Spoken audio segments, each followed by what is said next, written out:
I'm Christine Frizzau, keeping an eye on Capitol Hill, where Democrats are hoping to put Republicans on the record on a number of issues, adding amendments to the so-called Big Beautiful Bill in an all-night vote-a-rama. But will the GOP use of the reconciliation process work, given several concerns from fellow Republicans? Subchapter B, improving services for seniors.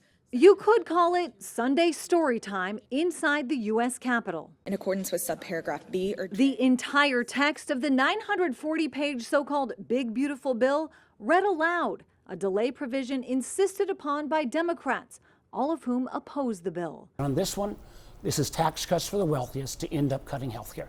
Plain and simple. You can put any lipstick you want on this pig, but it's still a pig. But the future of the legislation in the Senate will come down to Republicans, who hold the majority and include holdouts. But the vast majority praise the legislation, defending things like work requirements for some people who receive Medicaid. We're trying to make structural reforms that make these programs stronger and make them be able to actually last and be there for the people who need that assistance. This cuts spending. It's the largest deficit cut by any Congress ever in history. It makes tax cuts permanent. But those tax cuts, including for the wealthiest Americans, as health care and food benefits are cut for millions of people. It could also increase the debt by more than $3 trillion.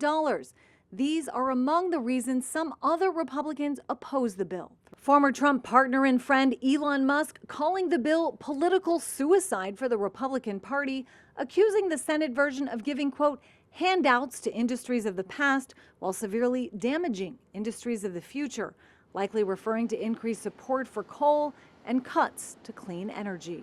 The president in a post singling out some Republicans who had concerns about the bill but voted to advance it anyway. Republican Senator Thom Tillis, meanwhile, announcing he would not seek re-election after voting against the bill.